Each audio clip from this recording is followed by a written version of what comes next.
श्री गुरुभ्यो नमः। हरि ओं श्री परमगुरुभ्यो नमः। हरि ओं श्रीमदानन्दतीर्थ भगवत्पादाचार्येभ्यो नमः। हरि ओं। अथ श्री राघवेन्द्र प्रार्थनाष्टकम्। श्रीतुङ्गातटिनी तटे विलसिते वृन्दावनी मन्दिरे श्रीमन्मूलरघुध्वङ्घ्रिनलिनं ध्यायन् प्रभो राजसे नैजं पुण्यचयं वदन् निजजनाभीष्टसम्पूर्तये श्रीमन्त्रालयमन्दिराखिलगुरो त्वं पाहि मां सर्वदा। पूर्वं पद्मभवस्य सद्वनिविधेः सेवां प्रकुर्वस्ततः सप्तस्तेन हिरण्यकश्यपसुतः त्वेनावतीर्णो भवः। प्रह्लादाभिधया परं नरहरिं संसेवयन् राजितः श्रीमन्त्रालयमन्दिराखिलगुरो त्वं पाहि मां सर्वदा।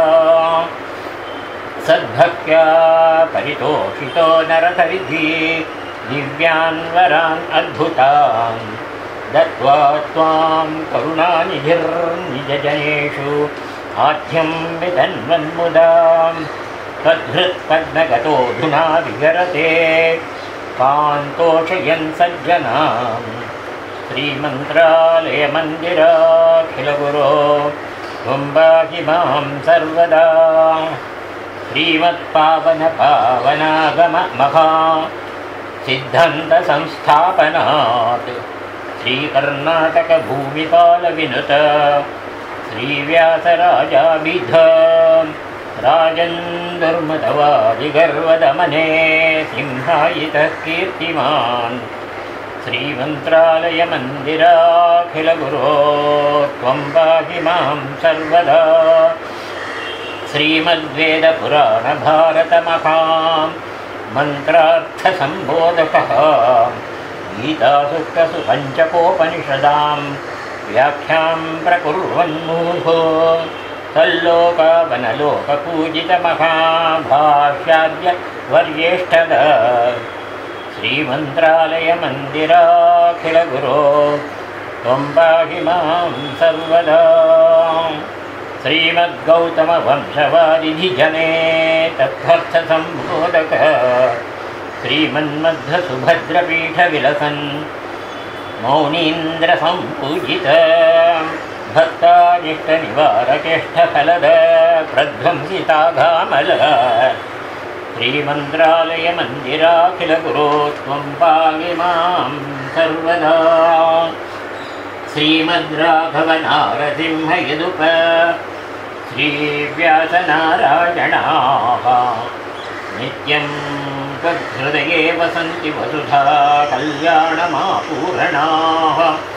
भक्ताभीष्टवरप्रदामरतरो श्रीराघवेन्द्रार्य भो।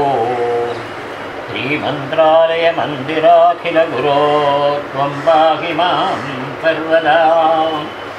भूतप्रेतपिशाचनक्रपणिनां बाधापहारिन् गुणिन् आधिव्याधिभयापहाखिलमहा संसारदुःखापः सत्संसारसमग्रभाग्यपरमारोग्यष्टसम्पत्प्रद श्रीमन्त्रालयमन्दिराखिलगुरो त्वं पाहि मां सर्वदा। श्रीमच्छास्तिकसत्कुलाभिशशिनः श्रीराघवेन्द्रप्रभोः सेवायत्तसमस्तवैभवसुधानेकार्थसंशोभिनां श्रीमत्संयमि मौनिनां सुकरुणालब्धात्मविद्यावता भातिश्री गुरुराजनामकविना प्रोक्तं गुरोरष्टकम् इति श्रीराजागुरुराजाचार्यविरचितं श्रीराघवेन्द्रप्रार्थनाष्टकं सम्पूर्णं। श्रीकृष्णार्पणमस्तु।